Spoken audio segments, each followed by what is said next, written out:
এজন্য রব্বুল আলামিন বলেন ওয়া নুনাজ্জিলু মিনাল কুরআনি মা হুয়া শিফাউন ওয়া রাহমাতুল লিল মুমিনিন ওয়া লা ইয়াজিদুল যালিমিনা ইল্লা খাসারা। জোরে বলেন আল্লাহু আকবার।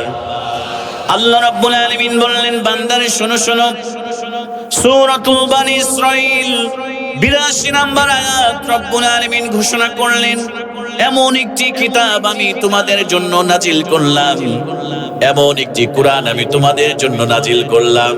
আমার ঈমানদার বান্দারা শোনো, তোমরা যারা ঈমান এনেছো আমি আল্লাহ ঘোষণা করলাম এই কোরআনটা যারা মুমিন হবে, যারা ঈমানদার হবে, এই কোরআনটা আমি আল্লাহ তাদের জন্য রহমত করে, আমি আল্লাহ তাদের জন্য শেফা করে আমি মুমিনদের জন্য পাঠিয়ে দিয়েছি। জোরে বলেন সুবহানাল্লাহ। আমরা বললাম আল্লাহ শুধুমাত্র এই কোরআনটা মুমিনদের জন্য রহমত নাকি? আল্লাহ রাব্বুল আলামিন বললেন ওয়ালা ইয়াজিদুল যালিমিনা ইল্লা খাসারা। যারা জালিম হবে, যারা কাফির হবে, যারা মুশরিক হবে, রব্বুল আলামিন বললেন এই কোরআনটা তাদের জন্য ক্ষতি ছাড়া আর কিছুই বৃদ্ধি করে না। জোরে বলেন নাউজুবিল্লাহ। আমার মুসলমান ভাইরা, আল্লাহ রাব্বুল আলামিন সূরাতুন নাহলের মধ্যে আবার সুন্দর করে জানায় দিলেন। আল্লাহ রাব্বুল আলামিন বললেন ওয়া নাযালনা আলাইকাল কিতাবা তিবয়ানাল লিকুল্লি শাই ওয়া হুদাও ওয়া রাহমাতাও ওয়া বুশরা লিল মুসলিমিন। জোরে বলেন আল্লাহু আকবার। আল্লাহ রাব্বুল আলামিন বললেন ওয়ানাজ্জালনা আলাইকাল কিতাবা তিবয়ানাল লিকুল্লি শাই। বান্দারে আমি আল্লাহ রাব্বুল আলামিন এই কোরআনের মধ্যে তোমার ব্যক্তিগত জীবনের জন্য যা প্রয়োজন, তোমার রাষ্ট্রীয় জীবনের জন্য যা প্রয়োজন, তোমার সামাজিক জীবনের জন্য যা প্রয়োজন, তোমার অর্থনৈতিক জীবনের জন্য যা প্রয়োজন, তোমার রাষ্ট্রীয় জীবনের জন্য যা প্রয়োজন, তিবয়ানাল লিকুল্লি শাই, আমি আল্লাহ রাব্বুল আলামিন সব কিছু এই কোরআন আল কারীমের মধ্যে নাজিল করে দিয়েছি। জোরে বলেন সুবহানাল্লাহ। আল্লাহ রাব্বুল আলামিন বললেন শুধু তাই নয়, ওয়া হুদাও ওয়া রাহমাতাও ওয়া বুশরা লিল মুসলিমিন। এই কোরআনটা হলো যারা আত্মসমর্পণ করেছে, যারা মুসলমান বলে নিজেদেরকে পরিচয় দেয়, রব্বুল আলামিন বললেন এই কোরআনটা তাদের জন্য হেদায়েত, তাদের জন্য এই কোরআনটা সুসংবাদ। আর মুসলমানদের জন্য আমি রব্বুল আলামিন এই কোরআনকে রহমত করে নাজিল করে দিয়েছি। জোরে বলেন সুবহানাল্লাহ। আল্লাহ পাক বললেন এই কোরআন হচ্ছে যারা ঈমানদার হবে, যারা মুমিন হবে, আমি আল্লাহ পাক সুবহানাহু ওয়া তাআলা এই কোরআনকে রহমত করে, বরকত করে, সুসংবাদ হিসেবে আমি আল্লাহ পাক রব্বুল ইজ্জাত ওয়াল জালাল এই কোরআনকে নাজিল করে দিয়েছে। সুবহানাল্লাহ বলবেন না? আমার মুসলমান ভাইয়েরা, এই কোরআন কেমন রহমত ভালো করে লক্ষ্য করেন। রব্বুল আলামিন বলেন আলিফ লাম রা কিতাবুন আনজালনাহু ইলাইকা লিতুখরিজান নাসা মিনাজ-যুলুমাতি ইলান নূর। জোরে বলেন আল্লাহু আকবার। আল্লাহ রাব্বুল আলামিন বলেন আলিফ লাম রা, এইগুলোকে হুরুফে মুকাদ্দারাত বলা হয়। ওয়াল্লাহু আ'লামু বিমুরাদিহি। মুফাসসিরিনে কিরামগণ বলেন এর অর্থ কি হবে, এর তাৎপর্য কি হবে, এর ব্যাখ্যা কি হবে।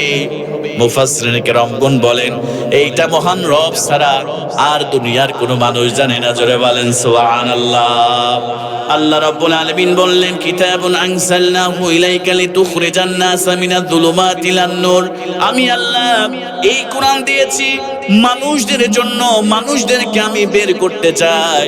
রব্বুল আলামিন বললেন আমি মানুষদেরকে অন্ধকার থেকে, জাহান্নামের আগুন থেকে বাঁচিয়ে বের করে আমি আল্লাহ মানুষদেরকে জান্নাতের পথ, আলোর পথ দেখানোর জন্য আমি এই কোরআন আল কারীমটা নাজিল করে দিয়েছি। জোরে বলেন সুবহানাল্লাহ। আমার মুসলমান ভাইয়েরা, কেমন কিতাব আল্লাহ রাব্বুল আলামিন দিলেন। বিশ্বনবী সাল্লাল্লাহু আলাইহি ওয়াসাল্লাম বলেন আন-নাযারা ইলা সালাসাতি আশিয়া ইবাদাত।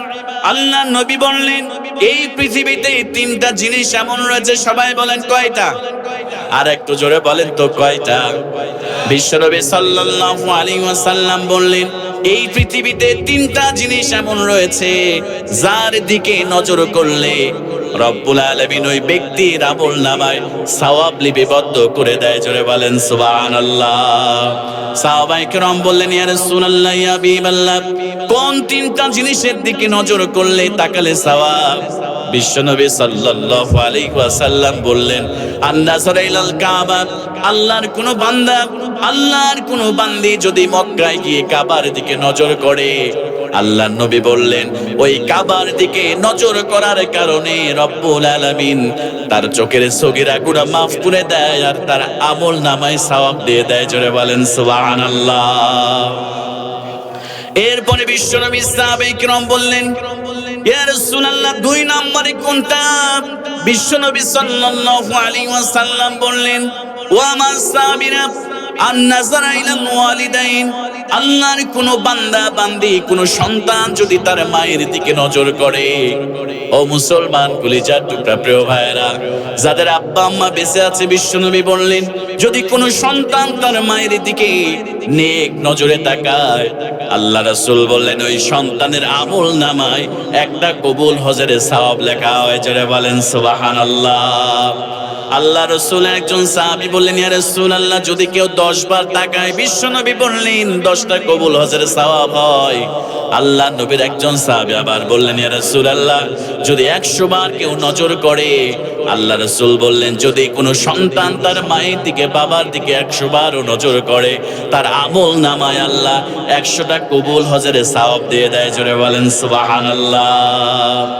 ও মুসলমান ভাইয়েরা, এবার বিশ্বনবী সাল্লাল্লাহু আলাইহি ওয়াসাল্লাম বললেন 3 নম্বরে, আমার সাহাবীরা, আন-নাযরা ইলাল মাসাব, আন-নাযরা ইলাল কুরআন, আল্লাহর কোন বান্দা বান্দি ছোট্টবেলায় কোরআন পড়ে নাই, আল্লাহর বান্দা বান্দি ছোট্টবেলায় কোরআন পড়ার সৌভাগ্য হয় নাই, যখন সে বড় হয়েছে, বৃদ্ধ হয়েছে, বুঝতে পেরেছে হায়রে কোরআনটা না পড়ে ভুল করে ফেলেছি, সে যদি সুন্দর করে ওযু করে, আর যদি ওযু করার পরে আল্লাহর কিতাবটা শেখার চেষ্টা করে, আল্লাহর কোরআনটা যদি বের করে, যদি কোরআনের এই যে একটা আয়াত রয়েছে, আয়াতের দিকে যদি আমার প্রিয় ভাইয়েরা হাতটা বুলিয়ে দেয় আর নজর করে, বিশ্বনবী সাল্লাল্লাহু আলাইহি ওয়াসাল্লাম বললেন আল্লাহ রাব্বুল আলামিন ওই বান্দা বান্দির আমলনামায় সওয়াব লিপিবদ্ধ করে দেয়। জোরে বলেন সুবহানাল্লাহ।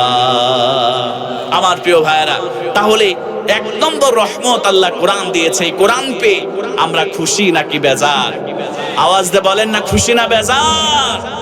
কিন্তু দেখবেন আমাদের দেশের এক শ্রেণীর মুনাফিক মার্কা মুসলমান আছে, যারা আল্লাহর কোরআন পেয়ে তারা খুশি হতে পারে না। কথা বলেন ঠিক কিনা? তাদের কাজই হচ্ছে আল্লাহর কোরআনের বিরুদ্ধে চারণ করা।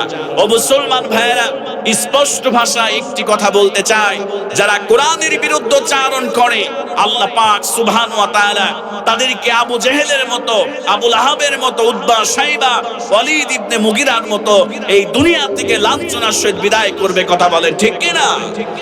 যারা কোরআনের পক্ষে থাকে তাদের সম্মান বাড়িয়ে দেন কে? আর একটু জোরে বলেন না কে?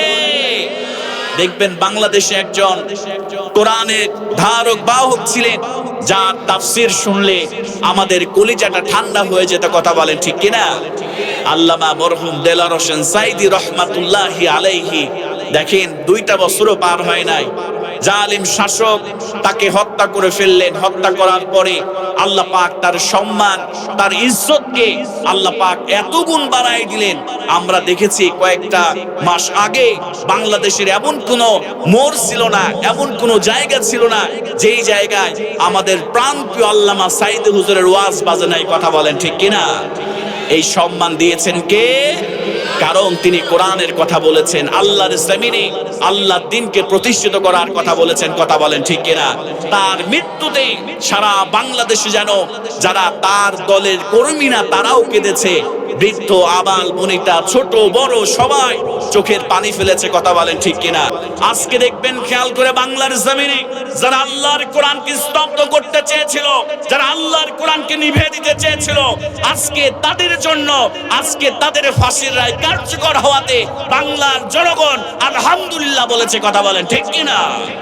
তার মানে এমন জীবন আপনি গঠন করেন, আপনি মারা যাবেন কিন্তু মানুষ চোখের পানি ফেলবে, কথা বলেন ঠিক কিনা? আর আপনার মৃত্যুদণ্ডতে যদি মানুষ আলহামদুলিল্লাহ বলে, আপনি বুঝতে হবে আপনি ছিলেন পৃথিবীর মধ্যে সবথেকে কুখ্যাত সন্ত্রাস, কথা বলেন ঠিক কিনা? এজন্য এই কোরআনের পক্ষে থাকলে সম্মান বাড়িয়ে দেন কে? আর একটু জোরে বলেন, সম্মান বাড়িয়ে দেন কে? আমার মুসলমান ভাইয়েরা ভালো করে লক্ষ্য করেন, আল্লাহর কোরআনের পক্ষে থাকলে আল্লাহ কেমন করে সম্মানিত করেন, সম্মান বাড়িয়ে দেন। ও কলিজার টুকরা যুবক ভাইরা ভালো করে লক্ষ্য করো, আজকে অনেক যুবকেরা ইংলিশে অনার্স মাস্টার্স কমপ্লিট করেছে, ফিজিক্স কেমিস্ট্রি নিয়ে বায়োলজি নিয়ে অনার্স মাস্টার্স কমপ্লিট করেছে, ডক্টরেট ডিগ্রি অর্জন করেছে।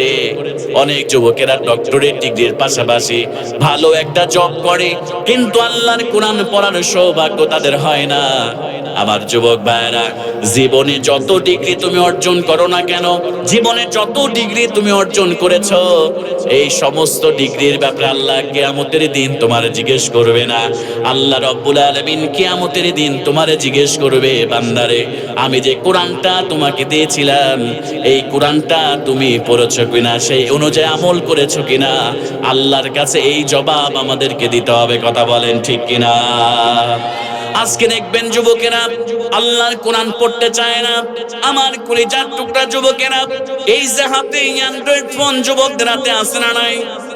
কথা বলেন না কেন? অ্যান্ড্রয়েড ফোন যুবকদের হাতে আছে না নাই? সারাদিন দেখবেন শুধু অ্যান্ড্রয়েড ফোনের মধ্যে তারা ফ্রি ফায়ার খেলে, পাবজি খেলে, তারা ফেসবুকিং করে সময় নষ্ট করে। আর রাতের বেলা, রাতের অন্ধকারে আমার অনেক যুবকেরা আছে যারা মোবাইল ফোনের মধ্যে খারাপ সিনেমা দেখে, অশ্লীল ভিডিও দেখে, পর্নোগ্রাফি দেখে। এরকম যুবক আমাদের সমাজের মধ্যে আছে না নাই? আমি যুবকদের উদ্দেশ্যে ছোট্ট কয়েকটা কথা বলবো, যুবকেরা মনোযোগ দিয়ে শ্রবণ করো। এই দুনিয়া ছেড়ে সবাইকে একদিন চলে যেতে হবে। ও কলিজার টুকরা যুবক ভাইরা, আজকে তুমি নামাজ পড়ো না, আজকে তুমি কোরআন পড়ো না, সারাদিন শুধু ফেসবুকিং করে ইউটিউবে নাটক আর সিনেমা দেখে সময় নষ্ট করো। ও যুবক, আমার কলিজার টুকরা তরুণ ভাইরা, তুমি আল্লাহর এত নাফরমানি করো, তারপরেও তোমার রব তোমারে কতটা ভালোবাসে, তোমারে কত মহব্বত করে, একটু মনোযোগ দিয়ে তুমি শ্রবণ করো আমার কলিজার টুকরা যুবক ভাইরা। অনেক যুবক আছে রাতের অন্ধকারে ঘরের দরজা জানালা বন্ধ করে দিয়ে, মা যখন ঘুমিয়ে যায়, বাবা যখন ঘুমিয়ে যায়, ভাই বোন সবাই ঘুমিয়ে যায়, পাখির কিচির মিচির যখন বন্ধ হয়ে যায়, যুবকেরা মোবাইল ফোনে ওয়াইফাইটা অন করে দিয়ে, নেট কানেকশনটা অন করে দিয়ে ইয়ারফোনটা কানের মধ্যে লাগে, যুবকেরা হারাম সম্পর্ক করে, যুবতী বোনেরা হারাম সম্পর্ক করে। এরপরে শুধু তাই নয়, যুবক ভাইরা এই মোবাইলের মধ্যে পর্নোগ্রাফি দেখে, অশ্লীল ভিডিও দেখে। এরকম যুবক আমাদের সমাজের মধ্যে আছে না নাই? আমার কলিজার টুকরা যুবক, একটু মনটা নরম করে দাও। তুমি যখন আল্লাহর নাফরমানি করো, ও যুবক, আল্লাহ চাইলে তোমার জন্য অক্সিজেনকে বন্ধ করতে পারতেন, কিন্তু আল্লাহ তোমাকে কত মহব্বত করে, কতটা ভালোবাসে। তুমি যখন রাতের অন্ধকারে আল্লাহর নাফরমানি করছো, তুমি যখন রাতের অন্ধকারে আল্লাহর নাফরমানি করছো, হারামের মধ্যে লিপ্ত হয়ে যাও, তোমার রব তোমাকে কত মহব্বত করে, ভালোবাসে।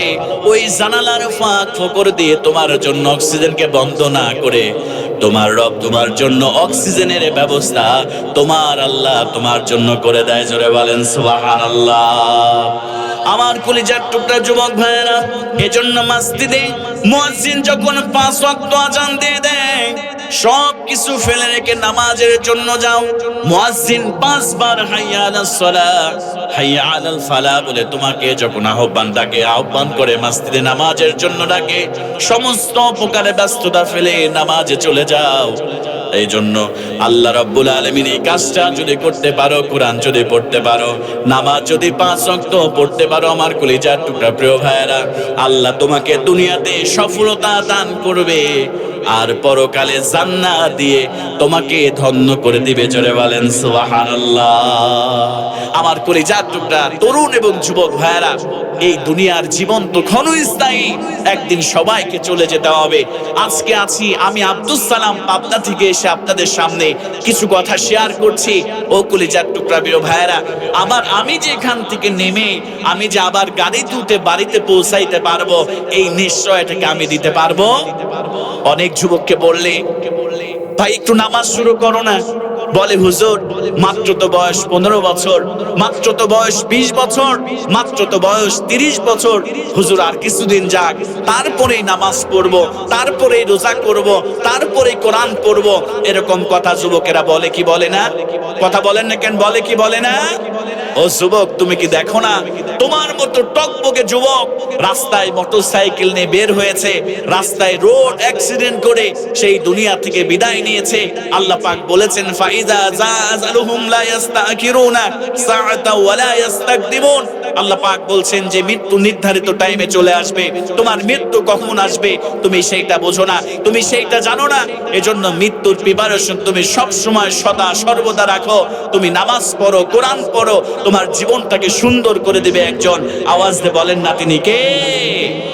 আমার কলিজার টুকরা যুবকের জন্য আল্লাহ যে কোরআন দিয়েছেন রহমত হিসেবে, এই কোরআনকে আমরা আঁকড়ে ধরার চেষ্টা করব ইনশাআল্লাহ।